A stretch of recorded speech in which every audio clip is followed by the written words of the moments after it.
What's up, everybody? This is another episode of Appalachian Table Tales, and we've got a full house again. I love it when I've got full chairs, people all around the table. Makes for a really good episode. So, like I said, we've got 5 people here, and I'm just going to start off with you, Ashley, and let you tell us about what y'all are here for today, and we'll just run with it. Okay. My name's Ashley Wagers. I'm on the board of directors at a transitional living facility called Hagars. We're located in London, Kentucky. Mm-hmm. And we are a transitional housing place that is just meant to aid in the rehabilitation of women who have a history from addiction. Oh, okay. Yes. Okay. That's awesome. With me today is our pastor, Chris Stanley. Our organization is faith-based. It works out of the facility at Grace Abounding Full Gospel Missions. Cool. And our pastor, Chris Stanley, is here with me, and his wife, Leslie Stanley. We also have Brittany, and I can't remember your last name. Brittany Mullins.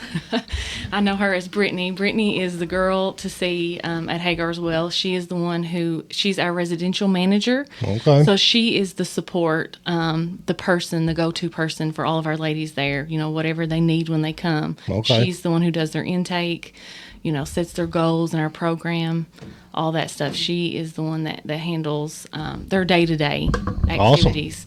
Awesome. And then we have Casey, I'm sorry. I was the worst person to choose for this job. They always call me whenever they need something handled like back office. I do all the paperwork and that kind of stuff. But she is one of our residents there that live with us. So she is a success story. So I'm so excited to hear her today. So that is who is here with us today. Cool.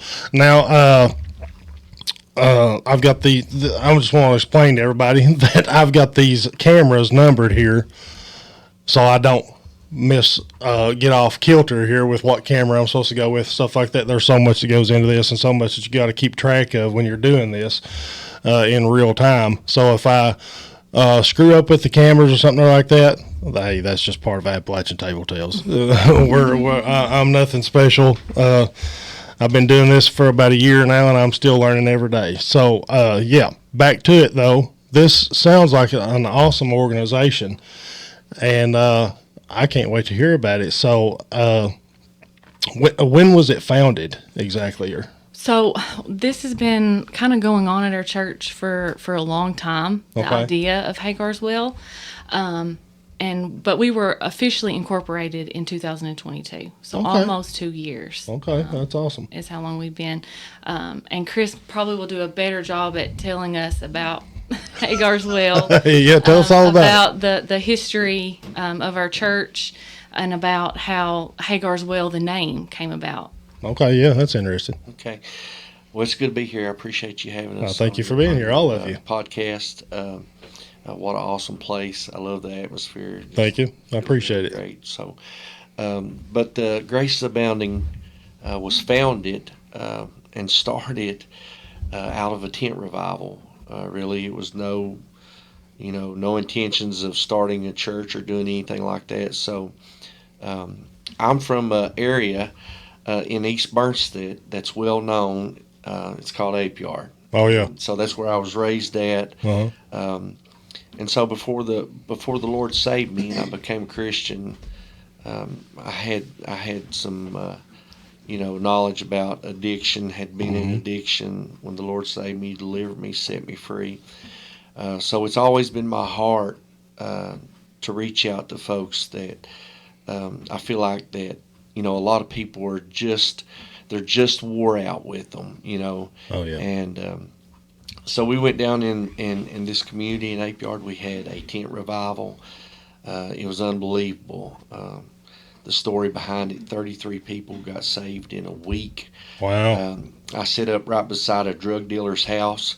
Long story short, they wound up letting me use their electorate. They moved all their cars into their yard, let us use their parking lot. And the Lord just got to moving. So that's how Grace Abounding was founded. From that point on, we're not a normal church. I'll say that. It's a place where anybody can come, and I'm not saying that that ain't the case with everybody's church, but when we started the church, I was so excited, just to see in the paper, So I looked through all the, I looked under, Baptist, Pentecostal, Holiness, Church of God, Hmm. under the newspaper. None of it, none of our names was under none of that. And I was like, where they got us, They Yeah. said they was going to put us in the paper. And I looked there, non-denominational. We went there, and then I didn't even realize they had this section, but it was called Other, Hmm. and that's where we was. It said Grace Abounding under Other, and so since that point, man, that's just the way the Lord has just led and guided us. We had probably a year and a half of revival. This year in October, make 13 years that Grace Abounding has been a church. Wow. We wound up. The Lord moved for us. Um, we purchased the old Hawk Creek Baptist Hmm. building, better known in Laurel County as the Creek. So we had their old facility. We wound up buying the property across from it. And so it's really just been our vision since day one. Our services have been filled with folks that have, been in addiction. It's a place that you can come. Um, my wife works behind the background. It's untelling how many ladies that she's helped get into other facilities. So Yeah. we've just been dreaming, we've been working, and then now, we're at the point. We built a dorm. We split our gym almost in half. And it was actually Sister Ashley's husband, Brother Jeremy. It was his idea for the dorm. It's a wonderful, beautiful place. It's a place where ladies can come and get the love that they need, Yeah. but also they can, they're made accountable. Um, there's structure all around the house, and our goal is we don't want to just preach you a sermon. Hmm. We want to give you more than a sermon. There's so many people out there, and I've done jail ministry for probably 25 years or more in 7 different counties.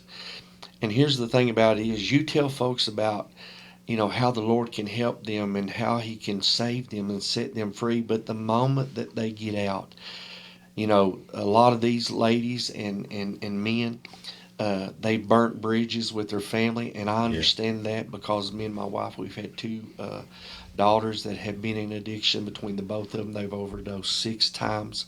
Oh my And God. so, this is a spiritual problem. This is not just a physical problem. The devil, he doesn't care. He don't care if you're the preacher's kid or the drug dealer's That's kid. absolutely He's right. out to destroy you. So our goal is we want ladies that want help. Yeah. And so when they come to us, our goal is to get them back on their feet, back into. It's a transitional house. It's exactly what it says it is. We want to transition them from the place that they are to a place that they're on their own 2 feet. And a lot of our girls' success stories, they've got their children back, they're working, you know, they're normal, and they need this. And so, you know, uh, we're trying to do it, one lady at a time. Right now, that's all we can facilitate is women. Yeah. But who knows, in the future what God has in store for us. Oh, absolutely. Now, did I hear you say before you got saved you struggled with addiction I too? did. I did. Okay. I did. How long did you have that problem? Well, it went from the time that probably I was 12, 13 years old. I Oh, started, wow. um, just dabbling. One sin led to another sin. This was that one drug. You start out drinking, smoking pot. From that point on, it was pain pills. It was, and I'm just thankful to the Lord that He saved me before really that I got a taste of meth because Yeah. um, I'm almost 50, so Mhm. the Lord really He touched me and saved me before that. But I had my first probably experience with a rehabilitation center or something like that when I was 16 years old. I was going to a drug counselor, Mhm. so I had real depth of of knowing about it. So I struggled with it. But when the Lord saved me, I felt like that if God could do it for me, He could do it for anybody. Oh, absolutely. And from that point on, since the Lord saved me, that's been my crowd. That's who I feel comfortable around, So Yeah, I hear that a lot from. I mean, obviously, doing this podcast, I've had a lot of people currently in active addiction and recovering from addiction on this podcast and stuff, and all of them have one thing in common. Somewhere along the conversation, they've always said that they were lost. yeah, And I attribute. I kind of put that. It kind of goes hand in hand, in my opinion, as being lost from your Savior. yeah, Because I've never dealt with addiction. I used to drink pretty heavy, and that is a drug and stuff like that. And my wife and kids and God above obviously cured me of that. But the people that come on this podcast have always said, I felt lost. It's a trap that I fell into and stuff like that. And I don't think without Him, in some way, shape, or form, you can get past it. you can't. I really don't think you can. And just like we've attacked it from a spiritual perspective, the thing about it is we're not against anybody that's trying to, whatever steps, whatever recovery center they're at. Hey, we're for them. Yeah. Here's the thing about it is, you can clean and sweep the house up, but if you don't fill it with something, it's such a strong pull. And listen, there has been a lot of folks that have got clean several times, but it takes God to change that craving and that desire. And so, here's the thing about it. They get out of jail. They've had an experience with the Lord. They've had time to sober up and think. But when they get out, if they've got fines that's got to be paid. Some of them come out. They're on house arrest, ankle monitors. They got to figure out how to get to drug court. All these things. Well, if they don't have somebody on the outside helping them, where do you think they're going to go back to? They're going to fall right back into it. They're going to fall right back into the same mess. So we feel like that if we can help maybe 5, 6 at a time, if you can help somebody, you're not only help saving them from what addiction's done to their life, but you're affecting children, you're affecting mothers and fathers who love them, family members. And I want to tell you, seeing one person really get on their feet. Like I said, there's times that we get girls. We got a lady here just recently. When she come out, she had the clothes on her back, the slides from the jail, and a bloody T-shirt where she had been in an accident. Well, here's the thing about it is, you come out. You say you're free from jail, but what are you free to do? You have no money. You have no vehicle. They don't have license a lot of times, and man, they need hope and they need stability. And, we want to do more than just have church. There's churches. We live in the Bible Belt of the nation. There's churches everywhere.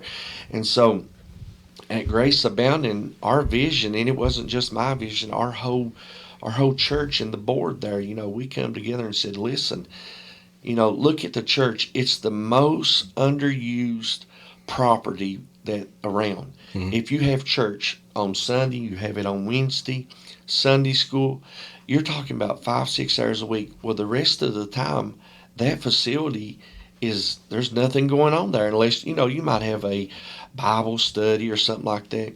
So here we decided, hey, between the gym, the church, the basement, the connector, it's 10,000 square feet. Yeah. Let's put folks in there. But the thing about it is, we wanted to do it in a way that we're not government funded. So we're not pushed in a certain direction to help these folks. We don't care if you don't know nothing about the Lord. That's not one of the qualifications. We want you to come. We want you to feel safe. You're going to get plenty of of Jesus while you're there. But that, you know, our goal is to help you get on your feet. So, you know, here when you have a church and it's not being used, we said let's let folks come here. And the thing about it is, we ask them three questions when they come: Do you want help? Are you willing to help yourself? And are you willing to let us help you? Yeah. And if you can't do those three, then we can't help you, because at the end of the day, when you get on your feet and start, you know, seeing, we charge, I think it's $125 a week. That's when we find you a job. Mm-hmm. And so you're paying for it. That's your accountability. There's nobody doing this. You're working. And the thing about it is when they're doing that, it's building up confidence in them, you know. And so that's a lot about Hagar as well, which Brittany can tell you. She's our feet on the ground there. She's full-time staff, the only full-time staff that we have at this point, and so she plays a lot of different roles. She has her peer support license. She's a counselor. And most of all, her testimony and where she came from, which she'll probably share with you, Oh, yeah. is amazing. You know, here's the thing I love about Brittany Mullins is she's street smart, and she's been a lot of places, and she knows. So when you've been there, you know what folks are needing. And so I'm gonna stop talking, and I'm gonna let her share her, and then, you know, maybe Casey. All right. Just go right ahead. Okay. Hi, my name is Brittany Mullins, and I am also from East Bernstead. I was in addiction for, I would say, over 10 years, not exactly sure, but I know it was way too long. I ended up going to jail, in and out of jail since I was 23 years old. The last time that I actually went to jail, I was like almost 9 months, I think I was there. I lost custody of my children. I lost my home, lost my vehicle. I lost everything I owned. I even lost myself. And I remember sitting in a jail service at Laurel County and remember praying. I don't even know what I said, but I just remember when I got up, I felt so different and felt so changed, you know, and I was just ready to do whatever it took to live differently, because I was sick and tired of the way I had been living. I thought in my mind was, what have I got to lose to try something different? Because I have tried everything and nothing has worked out. But when I got serious with the Lord, He got serious with me, and He changed my life. It's crazy to think. I ended up getting out. I went to the homeless shelter, and I lived there for several months. I think it was about 2 months. I ended up getting my license in just that short time period. I bought a car. They ended up getting me on a program that helped me pay my bills for a whole year as long as I kept a job, which was a miracle. It was something that doesn't even seem real, but whenever you have the Lord on your side, He opens up doors that don't even seem it's impossible. My husband ended up getting out of jail, and we've both been sober almost 5 years now. Wow, that's awesome. Congratulations. Yeah, I ended up getting custody of all my children. I have 4 kids. I just went to court last week and got full-time for my other 2 children, my oldest 2, which, you know, took this long to do, but the Lord opened a door, and it's in His time, not mine. Mm-hmm. Something so exciting for me. We just closed on our first house last week, and I didn't even think that was ever real. I still can't believe it's real. Amen. And the Lord just, you know, He just keeps moving so much in my life. I love working at Hagars Well.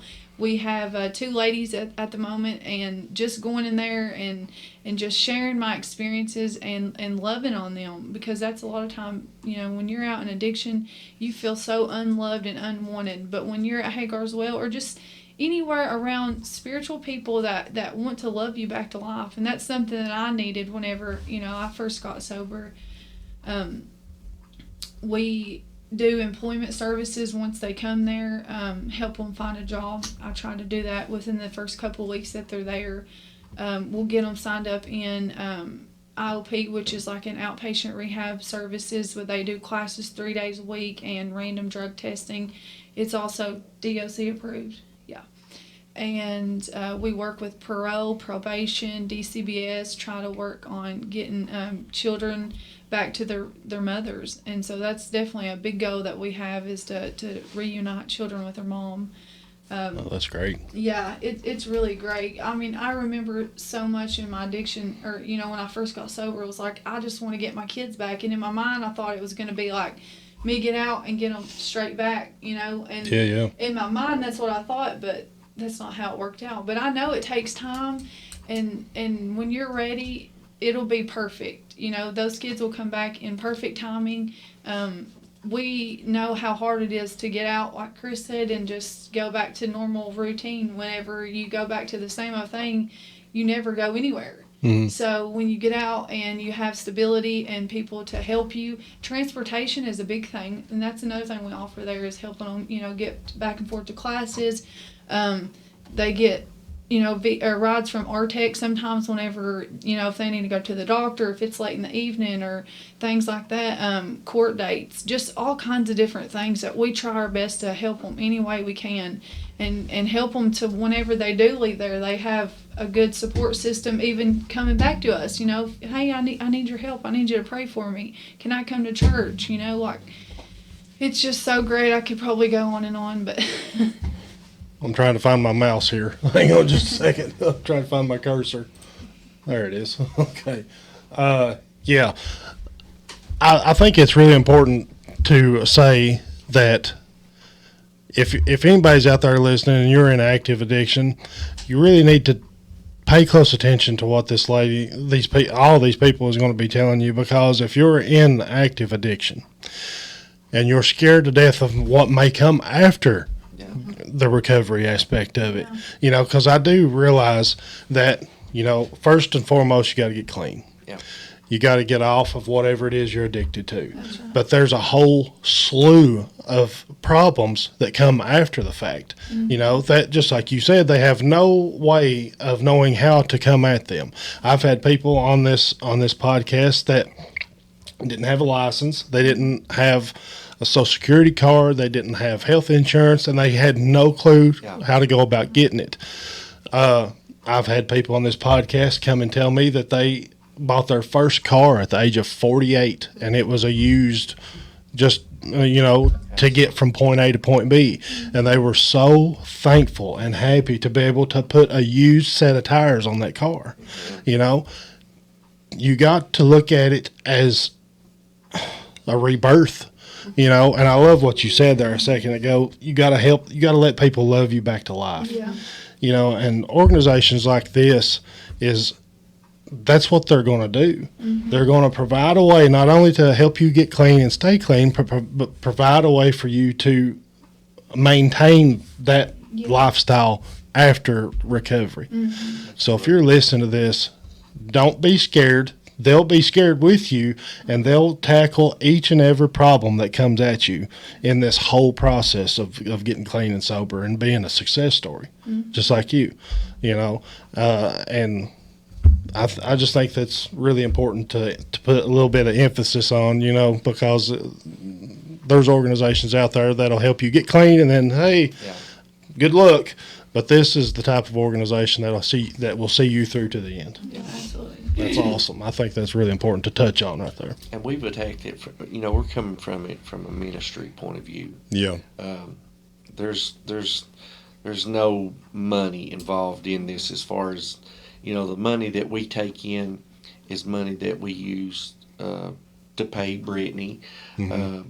But, you know, I'll just be honest with you. Since we started, we've went about $18,000 in the hole, you know, as far as Grace Abounding is the one that's funding it. You know, we've had churches and folks that reached out and gave us money for these girls, but we're not in it for the money. Mm-hmm. We're in it for people, to help them, for souls, because just like you said there, you know, they have no license, they have no insurance, you know, they have no transportation. The lady that just got out, you know, the jail didn't give her the right thing that she needed to get her meds. And hey, you know, sometimes it's a process of just getting their medicine. Maybe Oh, they're yeah. diabetics, something like that, and you get out and here, so we try to do all those things. The transportation is a major thing.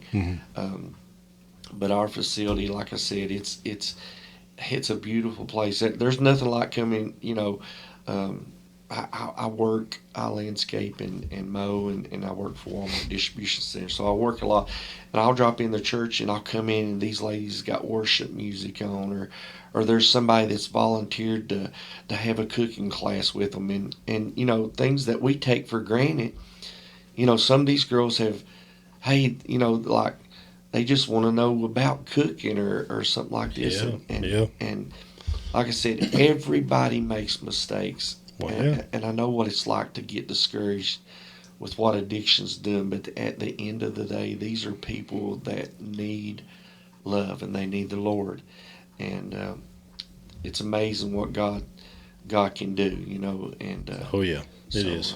like Casey here, she's a success story, and she can tell you all the aspects of Grace Abounding and Hagar's Well. She lives there, and she's just doing so wonderful. I can't be no more proud than I am of her right now. Today was her last IOP class, so she graduated today from IOP. So Oh, that's awesome. just proud of Yeah. her. So maybe she can share a little bit of her story. Yeah, tell us all about it. Okay, well, my story, I'll be 44, actually Easter. So I've been in addiction for about 29 years. So I have a story that would last a whole hour. So we can't, I've got to figure Well, out you where just to may have to start. come back and tell it then. Yeah, we may have to do that. Tell the whole thing. Yeah. But first of all, I want to say I'm grateful for God, and I'm grateful for Grace Abounding and Hagars Well, and all the people that He has put in my life today to help support me. It's amazing because you have to have that support. Oh, yeah. I've been trying to stay clean for 5 years now, off and on. First couple of times I had 29 months and 16 months, and I was doing AA and NA. Also worked in recovery, but I still kept falling. I still kept failing, So this last time, my son court ordered me to go to court. I have a 24-year-old who is still in my life, and I get to have a relationship with today. But I also have a 20-year-old that is not in my life. So, we still have to suffer our consequences from Right. Yeah. what we've done in life, I also have a 12-year-old that is adopted. So, but he was better off. So, I have to deal with those things still every day. And I know that I'm forgiven. But it is a struggle, and it's something that the enemy can come at me with to cause me to want to go back out and get high again. Oh, yeah. But today, I have the Lord. So I was in rehab for 4 months, and I was getting ready to get out, and I was looking for a sober living. There was no sober livings coming up on Google for us when we were looking, because I had a staff member there trying to help me find a place to go. And somebody told me about Hagars Well, and I called, and I actually used to be peer support with Brittany at Best Blessings through ARC. Okay. Yes. And I found out she was the one over it, and I remember them, they used to come to Best Blessings for service. Brother Mike, who is also with us, and Sister Jennifer, and she sings, but I remembered them. And they also had a client there at the time, Jennifer. She's a success story.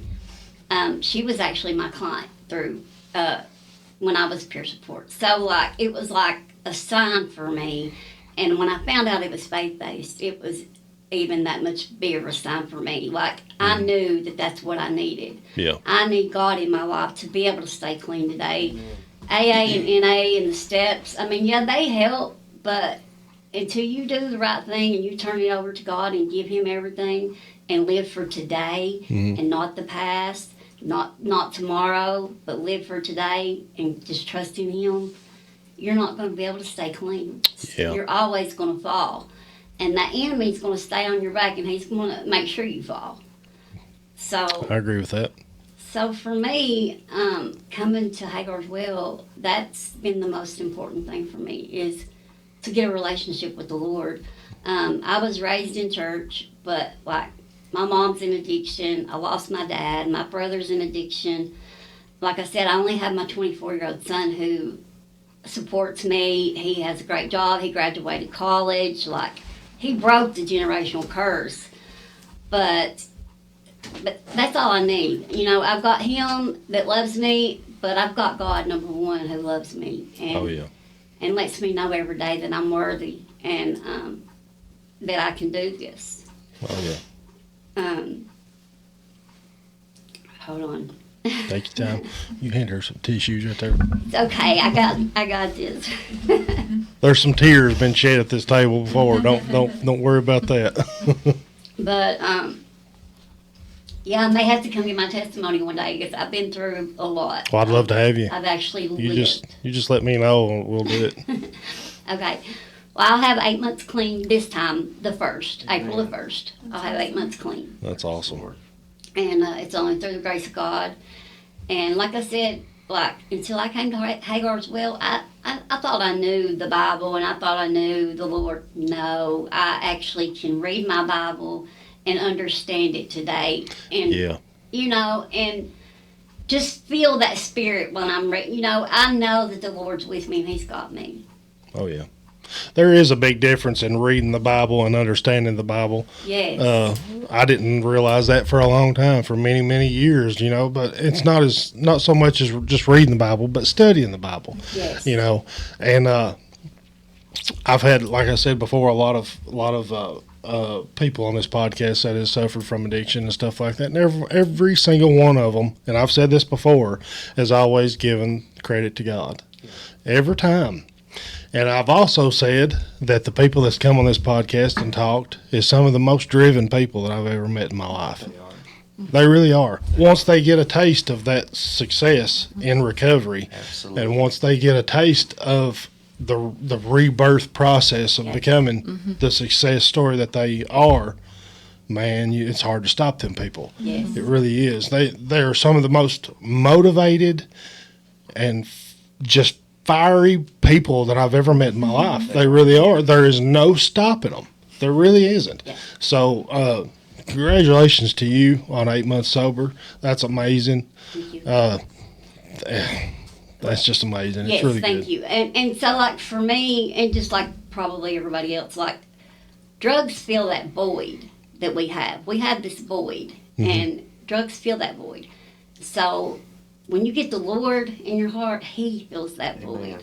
Yeah, that's good. That's a really good point. I feel like a lot of people may not know what that last little piece of them is or something like that, but if they just give it a chance, I feel like that Give it a chance. He's more than willing to fill that void. Yes. You know, I really think that's awesome. And with the support and the people in our lives around us, especially at Hagar's Well, we have special women that's not even associated with the church who come in a couple times a week and have Bible study with us. And they spoil us. Like, she buys us things. And so, like, the women I have, not just, you know, the church, but the women I have in my circle to help support me Yeah, is amazing. It's a beautiful thing. that's awesome.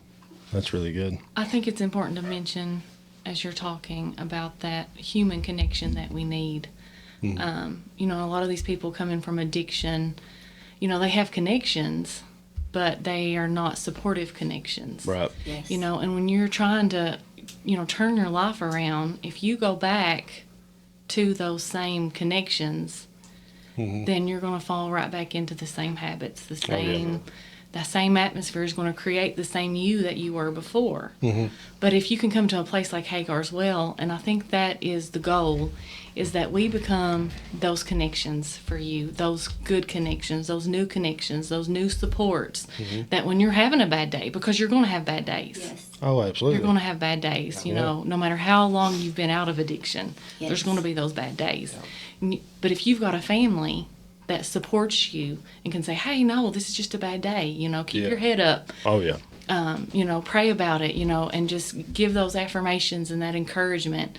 You know, we need that as a human. You know, myself anyway, I couldn't stand the thought of being alone.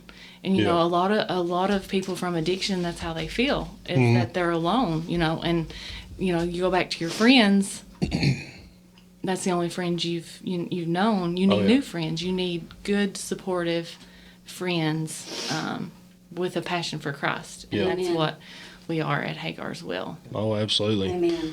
I think it's very good that I don't think anybody would listen to me or expect me to know anything about your situation because I've never been in this situation. I wouldn't have any clue how to tell you how to deal with any of those addictions or stuff like that, you know. Yeah. So having people that has been there and that has lived that life and come out of it and been successful, you have to have people like that, I feel like, because I mean, just like I said, you're not going, oh, what's he know? He don't know what addiction is. Yeah. You know, I don't think that I have any right to tell anybody anything about that or how to deal with their problems.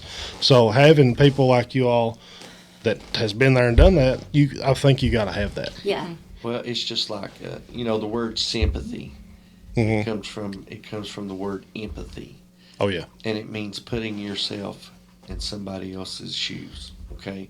Yeah. So when you really have sympathy, you see yourself in that person, and just like she was talking about, you know, folks that were coming in, you know, Hagar's Well is a facility that's open up to anybody who wants to come and share with these ladies. You know, I've always said idle time is the devil's time. Oh, absolutely. And so you want structure, you know, you want things going on. So we try to have, you know, group twice a week. We have folks that are coming in doing devotions. On Wednesday nights, we've been doing a recovery class called the Golden Ladder. It's the 8 steps. It is a powerful recovery program. We offer it to anybody who wants to come. Yeah. It's also on our Facebook page. This Wednesday night will actually be our last step, but we'll be starting over somewhere. I don't know if it'll be on Wednesday night, but you know, there's a lot of things that's going on behind Hagar's Well. You know, she mentioned Brother Mike Carpenter and Sister Jennifer Johnson. You know, they was going to Best Blessing and having services in ARC. So it's always been about helping somebody. We've got folks like Sister Ashley, Brother Jeremy over here in the Jackson County Jail. Myself, Brittany, my wife, Sister Jennifer Johnson, and Brother Mike Carpenter. You know, they're doing at least 3 jail services a week. So we're actually, it's, you know, this is not just a facility where you know, you may come upon like by random and call us, but more than likely, you've met us somewhere, you know, either in a rehab or in a jail. You know, there's been times that, you know, that just folks walking down the street and like I said, if I can get my wife to talk just a little bit, she don't want to. I was fixing to call her out. Well, that way she won't be mad at me. But you know, my wife, she's a mother. Yeah. And like I said, we've had 2 daughters that have suffered from addiction. With our oldest daughter, I'm talking about beautiful girls raised in the house of God, talented. You know, drugs don't care. No, you know, they don't. and they're very addictive. You know, heroin, meth, all these things now, they're very addictive, they're very available, and they're very cheap. So, you know, my wife, our daughter just spent 3.5 years in prison, Alderson, West Virginia. Oh, wow. Our middle daughter, who lived in this county, not very far from right here, very successful. You know, at one point, she's serving in Tallahassee, Florida. So when we help somebody, all of us in this group, when we help somebody, we feel like, you know, by us doing that, God's going to help our family. Oh, so, absolutely. So we want to treat these ladies just like we would want somebody to treat our daughters. And so my wife, behind the scenes, she has got girls into a lot of facilities. You know, there's a lot of girls that call that, you know, we're just not the right fix for them. So we don't try, hey, come on. We don't do that. We refer you to somewhere else. So hopefully I can get her to talk just a little bit since you put her on the spot, okay? Yeah. I don't know what mic she needs to get, which one you need to get. Yeah, that'll just swing right over. I can turn this up too, so you don't have to get right against it. All right. Well, my name is Leslie Stanley, and like Pastor Chris said here, there's a lot of background to Hagar's Well. We've been for 2 years up and going, but this has been something between jail ministry and rehab that we've done for a long time. So we've been saved a long time, probably almost 30 years now. We've served the Lord. I guess after we started pastoring, the Lord, in that just kind of drew us to people that were in addiction and just, lost, maybe folks that other people had given up on or just didn't, there's a lot of work involved, when you get into these people's lives, when you try to get involved, there's a lot involved. So the Lord just placed that burden upon us, I guess you would say, and never even at that point would I have ever dreamed that, I would have been the mother of an addict. So I tell these girls, when they come in, I'm going to backstep just a little bit. I guess several years ago when both of my girls at one point were in active addiction at the same time, spiritually, we were pastoring a church. I've got a little girl at home that's 12 or 13 years old who've lost her 2 sisters in addiction, and I cannot even, explain. I would have another whole podcast here explaining the chaos, that we suffered and what's going on in our lives at that point. And I guess at that point I, become in a spiritual battle within myself, as a mother and as a pastor's wife, just maybe questioning God and just really struggling with, why, I've raised my girls in the house of the Lord and why. And I'll never forget it. We were having a wonderful service.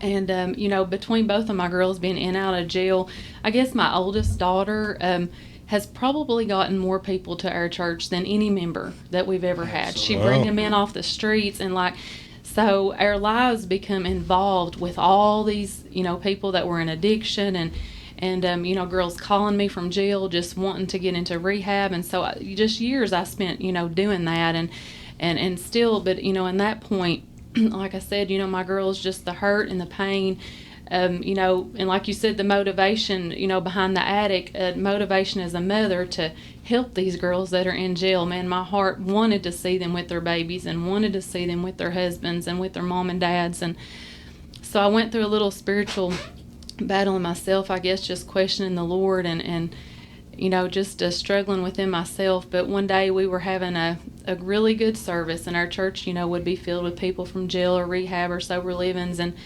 And I looked across, and I cannot even begin to explain how many people had flooded the altars. Just not just addicts. There were people that were in recovery, but there were addicts, but there were children, and there were adults. Just a beautiful sight. And my heart was just in chaos and just hurting from what I was going through with my girls. And I guess I'd been questioning the Lord, but when I looked across that altar in that room and I seen all those people, I felt like the Lord spoke to me and said, this is why.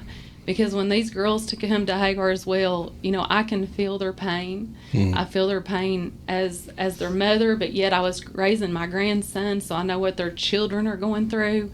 So I, as hard it is at times, to go through these things.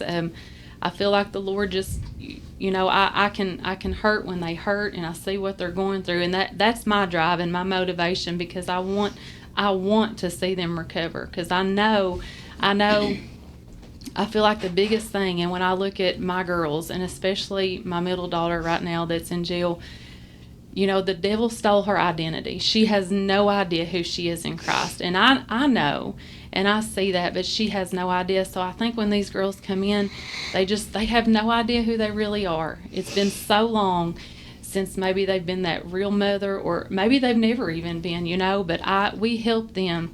Our goal is to help them find their identity in Christ. Oh, yeah. Because that's when they'll be a success story. Because we know without that, finding who they really are and who God has created them to be and who God sees them as, that'll be the difference maker in their lives. So. Amen. Thank you all. That's awesome. Yeah, I think I'm seeing a little pattern here with the group. And, I don't know if this is the right way to put it or whatever, but you got to have some type of family type of environment, because that just will bring everybody closer. Yeah. If it's a family oriented type of environment, besides the fact that it's a Christian based organization, whatever, you got to have some type of family type of feel to it, and they may look at you as their dad, they may look at you as their mom, aunt, sister, sisters, whatever, so I can't imagine it being nothing but comforting and heartwarming and just loving environment to be in.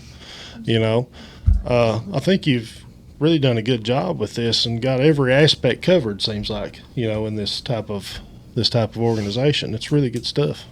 Thank you. I believe it's going really good, and I think it'll grow much larger.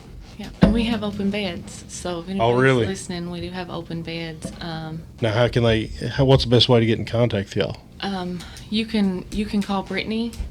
Okay. She can. I don't know. Give you my number. She Yeah, can share yeah. her number. I'll write it down after the show, and I'll put it in the show notes after this, and that way people can just look and call it right from there. We also have a website. Okay, we'll get into that. Yep, Yeah, that we can pull that up right now if you want to. You can. Go All ahead. right. It's hagarswellministries.org. Right here it is, folks. And it's not fancy. It's just one of those little free templates that we put together. But we wanted, if we wanted people to have access to our intake form. So if you'll scroll over at the top, the little drop down menus over to the very end where it says intake Here, form. let me let you have this. Okay. You know what you're doing. Okay. It's right here, Okay. and you'll just click that. And then what you'll need to do is copy and paste this link into your browser.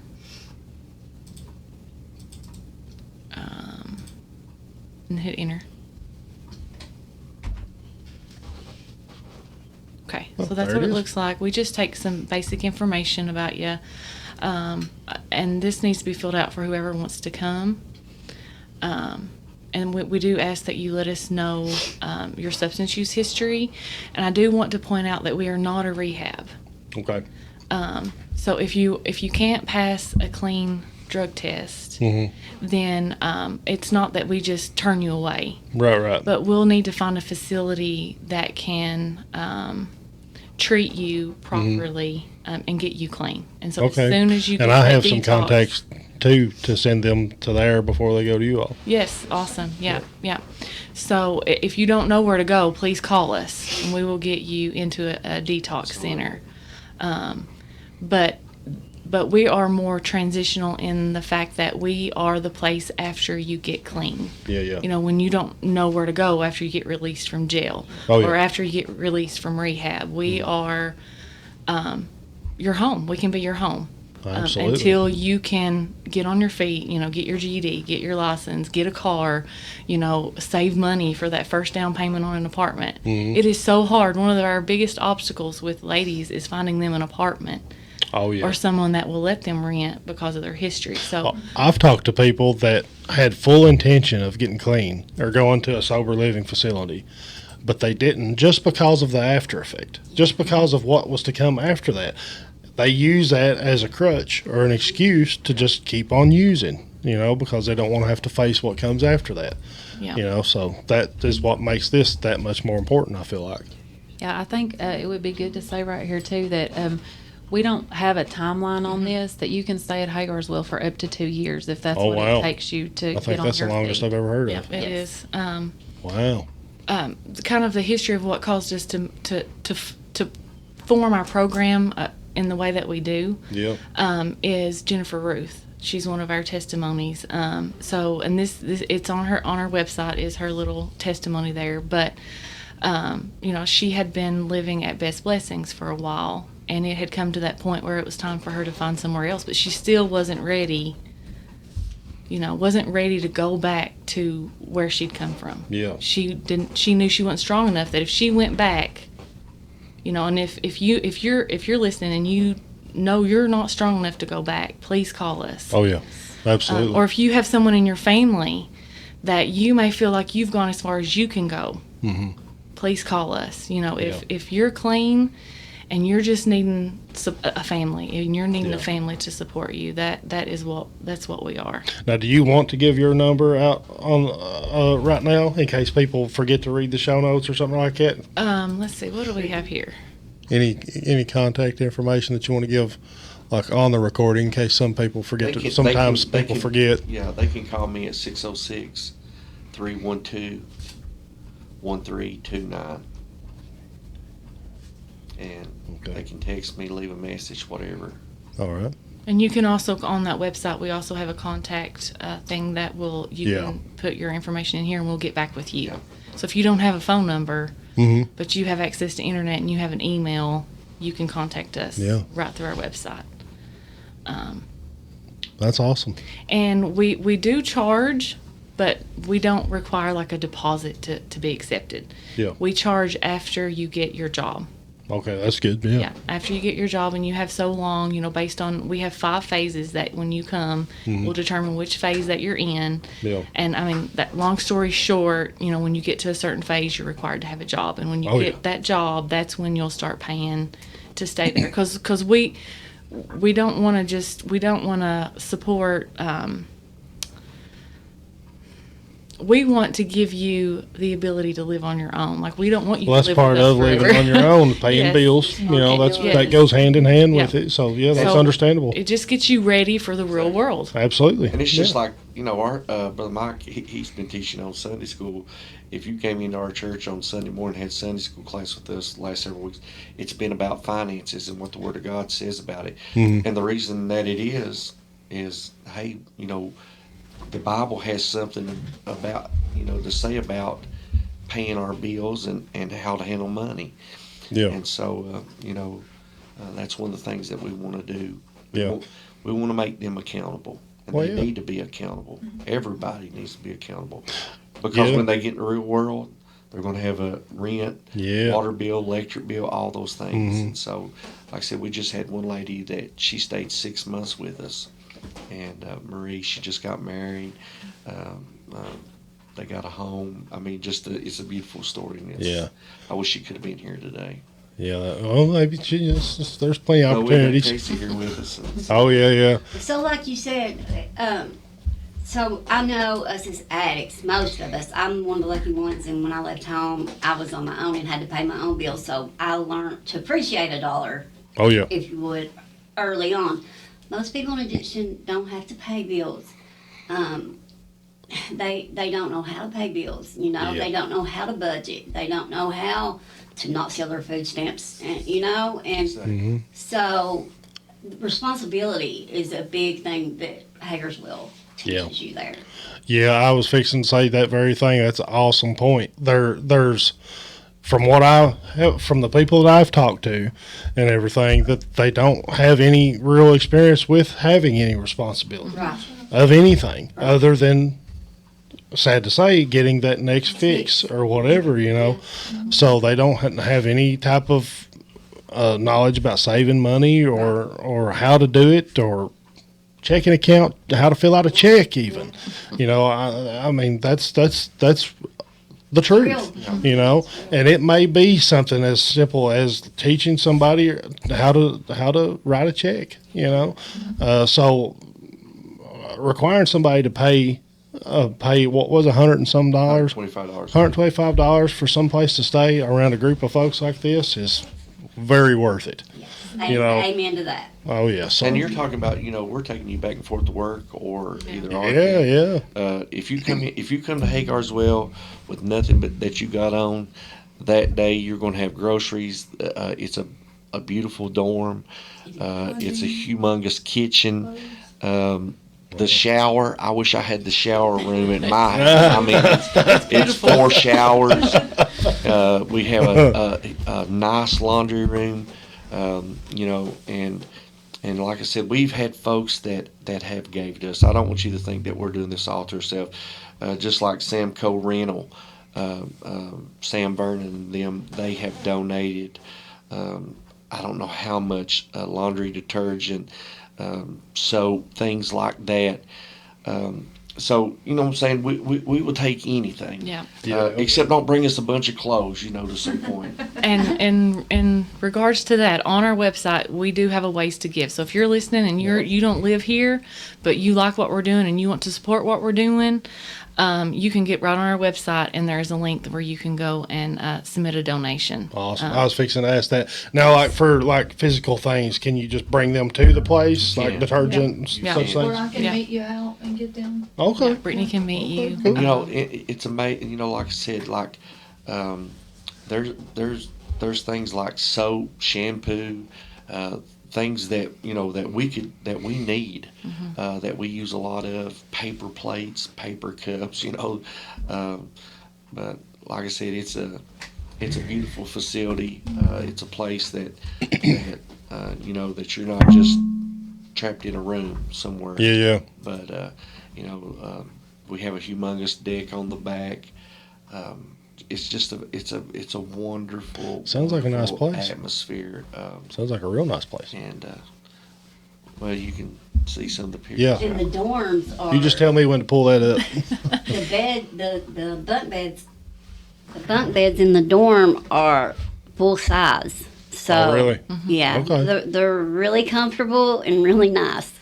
Yeah, and everybody has their own like Closet armoire, space. closet space. Yeah. Yes. Wow. Your own locker for Really? for, you know, for medicine, things like that. So The back that's one where the just tent started at. There was a hog lot that was next and next to it, and I put the tent revival sign on it. That was the next year after we had started the church. But like I said, it was a wonderful place, a wonderful move of God, and I don't know how many addicts got saved during that revival. It was a God thing. It was Oh yeah. it was nothing that was planned or Mhm. you know. But we also have a Facebook page too. Oh yeah. For, That's right. Let me write that down and I'll put it in the Yeah. notes too. Just Hagar's Well on Facebook? or- Yep. Yeah, Okay. and you'll see the same emblem when you find it. Also, you can come across it at Grace Abounding Full Gospel Mission. I know that's a mouthful, but that's our Facebook page. Also, you can get in contact with any of us. Now, I do want to mention right quick that the name of this website is hagarswellministries.org. Yes, Okay. yes. And Does that we make that accept it's mistake a only lot? women. Okay. Yeah. And we don't have the facility to accommodate children. Okay. So, right. you know, we'll accept mothers, you know, that, you know, have children that don't have to live with them, right. obviously. But we can't support a mother with a child who Yeah. needs to live Well, with that's her. understandable. That's a whole nother thing. There you is know. a place called Freedom House that does Okay. accept children. Okay. And just because, Yeah. you know, we have all kinds of men that contact us, and hey, you Yeah. know, if you run across, call us. Yeah. We'll help find you a place to Yeah. go. If you're Oh yeah, I don't think got y'all your- turn anybody away, whether it's going to be staying with you or staying someplace else. You know, it's not like, hey, don't call me if you're a guy. Yeah. You know. Now I do want to mention is what's like. I'm sure there's rules, you know, that people have to abide by and stuff like that, which is you got to be pretty strict with, Oh, I yeah. imagine, and Yeah. stuff like that. So is that on here too, Yes, it Ashley? is. It used to be, It yes, used to there be it is. rules and reg- Okay. Okay, here Right we here go. they are. Here's the rules and regulations. And they're long. Yeah. If anybody Yeah. watching this, you can pause and scroll. Yeah, Yeah. I won't get. And some of these are very strict just because of the nature of some of the people that we, you know, encounter. But we are not, we're not It's not. governing with an iron Yeah. Right. grip right. or But you just something can't like come that. and go as you Yeah. will. You There's- know, Well, yeah, that's when you come in understandable. at a phase one, you know, I can't, you know, have maybe somebody that you used to run around with just show up at Hagar. Yeah. We don't do that Yeah. for protection of you and our ladies that are there. Okay. And we have, you know, Sundays is the day that we have family visits. Okay. After you get to a certain phase, you know, you just say, hey, Like Casey's, she's going to spend the weekend with her son. She's saying, Pastor Chris, I'm going to leave for the weekend. I have no problem with that whatsoever. Now, is that type of a stepping stone? Like once you get to that level, yes, you're able to she's do at that this and level. this. Okay. Yes. Okay. We have a 5-phase plan is what we call it. Yeah. So when you Okay. come in phase 1, that's like if you got clean yesterday. Okay. You don't have no cell phone. You don't have no cell phone use, Right, no right. social media, because you need to focus. And that's, Oh yeah. and You that don't is need a- any distractions. That is a trigger. Yeah. If you got Facebook Messenger, Yeah. that is your connection, and To it's everything. it's a trigger. Yeah. And Yeah. so we're just trying to give you some time. A lot of our rules, it says a certain time. Once we see the girls are doing good, we try to accommodate. and help When them. you get to phase 5, so Mm-hmm. there's 5 phases. So phase 1, Come it's in. very strict. Right. Phase Yeah. 5, that's when you're looking for an apartment. You've got a car. Yeah. You're able to go to your work. You can have a Yeah. cell phone.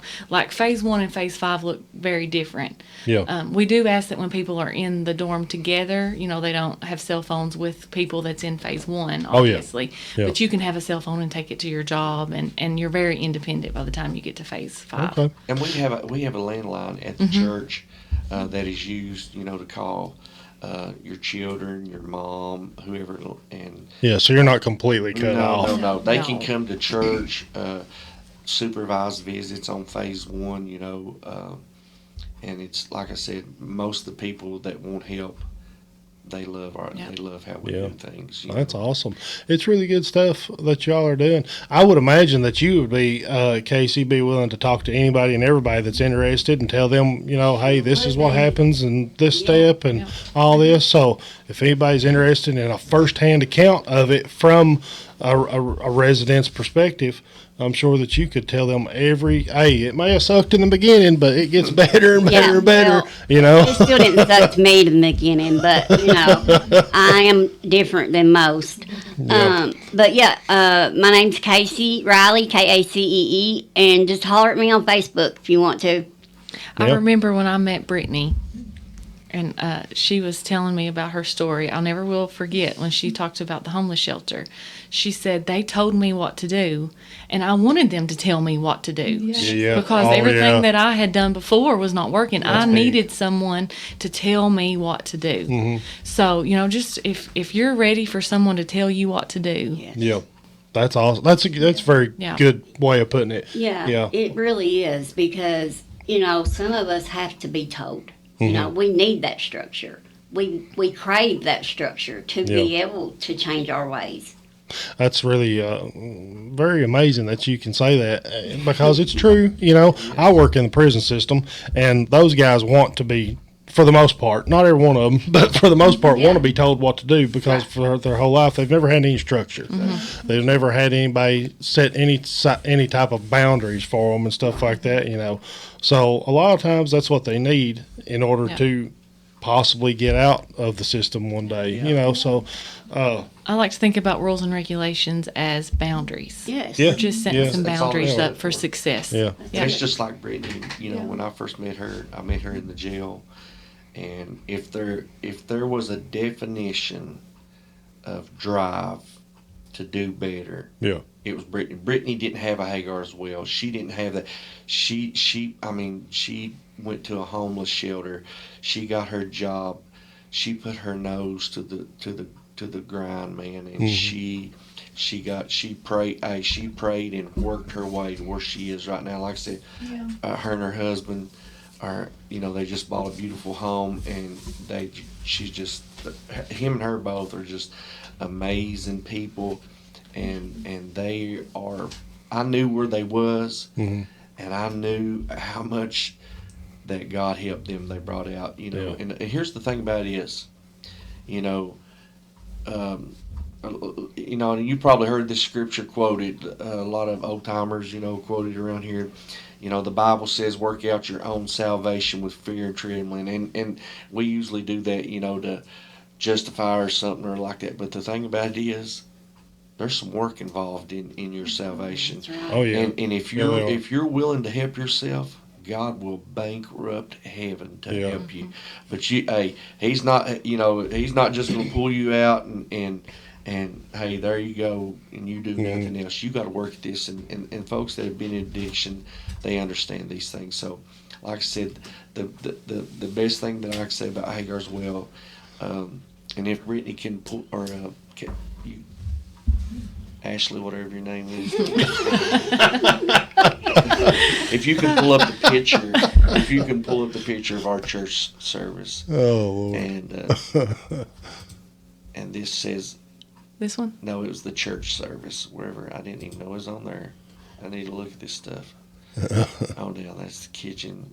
Right there, the church service over there. Now this is at Hagar's Well. Yeah, This Oh, is our wow. church right here. yeah, that's So you got a baptismal and everything. Oh yeah. Well, that's actually our church. They live at the church. Yeah. Oh, Yeah, it's Yeah. in the church. Yeah, it's in the church. Inside the church Oh, wow. facility. It's yeah. 10,000 square feet. It's like on by God, that's itself. huge. Yeah. Yeah, here's the But we kitchen. The kitchen. Here's you the know. kitchen inside the church. That's where and they've got 2 stoves. And actually, right there, we're at a rehab. Big In industrial Harlem. size kitchen.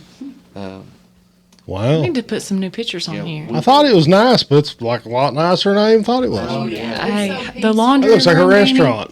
The laundry room looks like something out of Yeah. like HGTV. Yeah. I thought you was all at Texas Roadhouse there or something. Well, that is. I think They that's. are. Oh, is it? We took the women out for a Mother's Day dinner. This. I know too much about Texas Roadhouse, evidently. I do too. And I think This is our church right there. Oh, that's awesome. the girl being baptized in there, Sister Heather, unbelievable story. Her and her husband. Really, Her and her husband of where God has brought them from. really. Just amazing. Like I said, the picture that you see with hands lifted up, Uh huh. 75% of that crowd are ladies from rehabs. Really. Actually, I think it was Best Blessings. Blessings, It I think I was. brought them You the brought other them day. there. Brittany brought Wow. them. So, like I said, it's you come to Hagar's Well.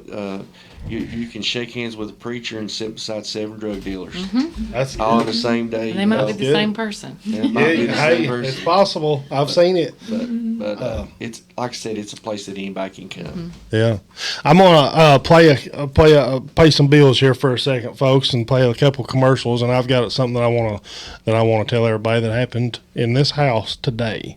It was pretty amazing. Yeah, I'll tell you in a minute after I play these couple ads here. So give me just a second, folks. Best $5 Blade is an independent consultant of Paparazzi Jewelry. Come join us on our Facebook Live events to see all the latest styles we have to offer. We have jewelry for all occasions. From weddings, proms, casual dress, and everyday wear, no matter your style. Best $5 Blade is the place to be. Sling Some Hope is an organization directed at addiction recovery and everything that battle carries with it. Please visit us on our Facebook page and let all of us at Sling Some Hope help you recover out loud.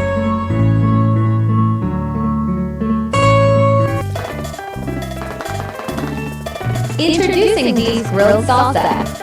With 4 delicious flavors like habanero, Carolina Reaper, pineapple, and original, you're guaranteed to find a favorite.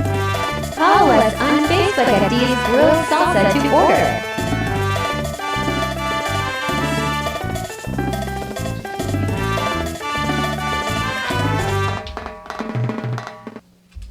All right, and we're back.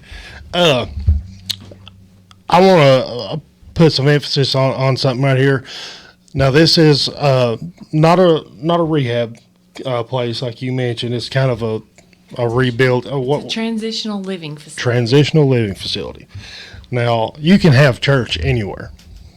It speaks in the Bible about where my people gather, there I'll be, and that kind of happened here today. And I might get choked up saying this, but I don't know if y'all know Jeff Huff or not. He's a plumber, and I got him to do some work for me today, changing out the fixtures and stuff on a shower. And I was having some trouble with the drain. The drain that screws down in the drain broke off, and I couldn't get it out, so I called somebody that actually knew what they was doing and got him to come over. And Jeff was an addict for 9 years. And he was an addict, I can't remember how many years, but he's been sober for 9 years. And he was telling me about huge Christian, goes to church every time the doors is open, goes to I can't remember the name of the church, but it's in Burning Springs or in Manchester. And he was talking about how he went to just the most awesome church service, one of the most awesome church services he ever been. And this guy was speaking in tongues in my bathroom up there today. Wow. Yes. So on fire, you know. Yeah. And he had to go, I guess, to Greyhawk Building Supply to get a part for a new part for the underneath the shower. And he said, "You watch." He said, "When I get back," he said, "I'm going to tell you a story about something that happened to me at Greyhawk Building Supply." He said, "Something will happen." He said, "God's leading me, and God's using me every second of every day." So I was like, "All right, you know, just let me know what happens when you get back here." It was about a half hour later or something there, and he come back and he said, "Phew." He started shaking and about speaking in tongues again. He said, "I told you." He said, I said, "What happened?" He said, "I ran into a guy at the Greyhawk Building Supply that I used to work for 16 years." And he said, "I was in addiction when I was working for him, and come to find out that I owed him some money." And he said, "I thought it was $400 or $500. He said, "But come to find out it was like $1,900.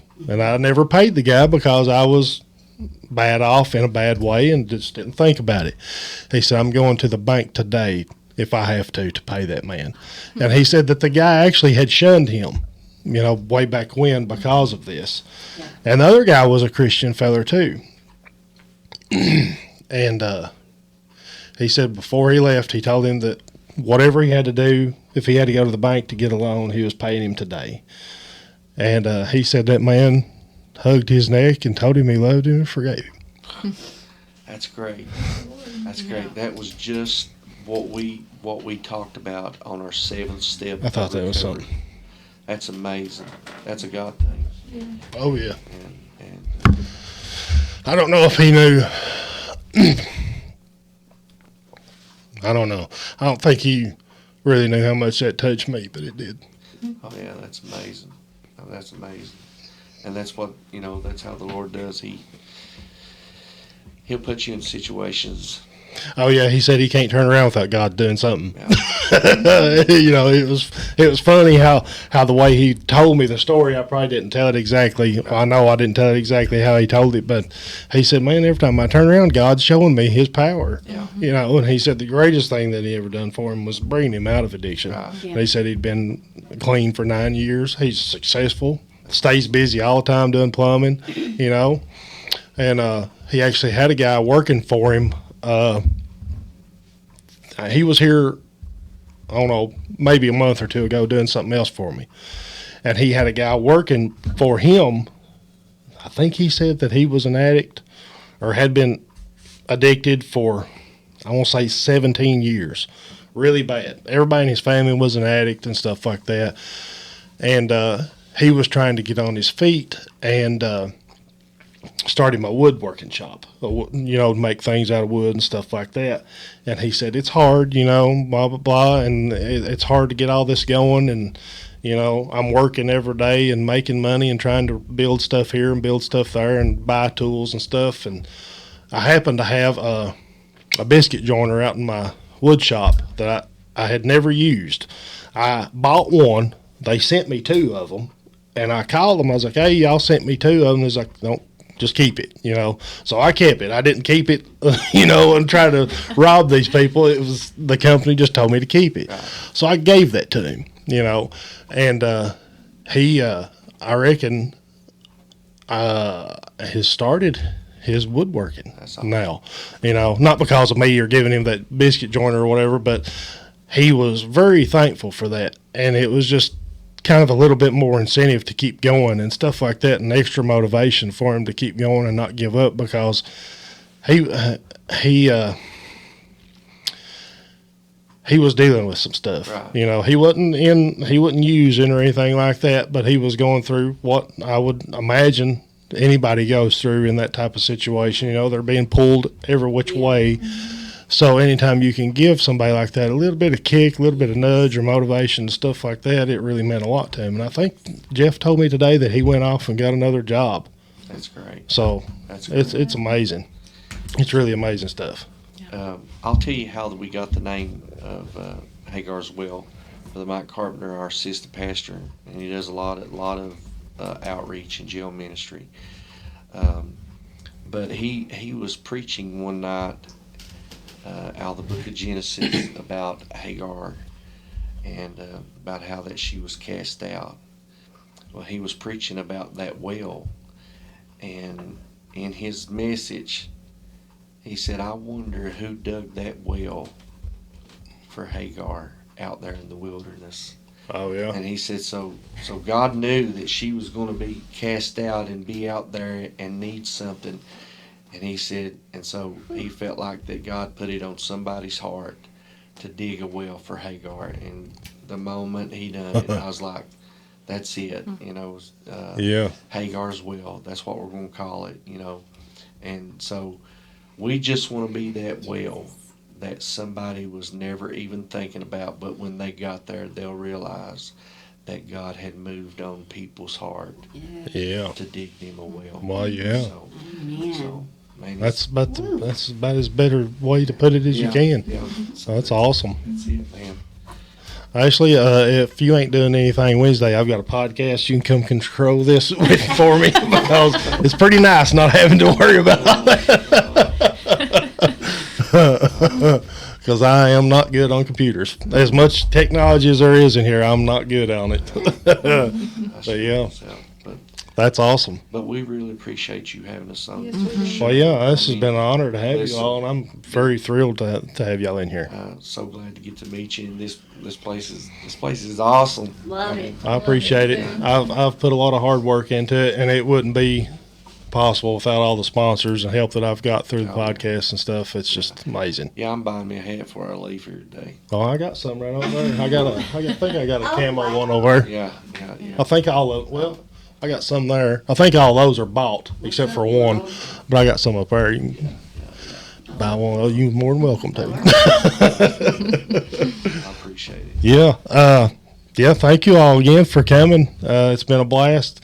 And Casey, whenever you get ready to come and tell your story, you just hit me up and we'll make it happen. I'll get you in here. I'll let you know. Just let me know whenever you're ready. No rush. And we'll get it done. And thank the rest of you for coming. I really enjoyed it. Thank you for having us. Yes. Yeah. Y'all stay tuned for the next one. Y'all have a good one. See ya.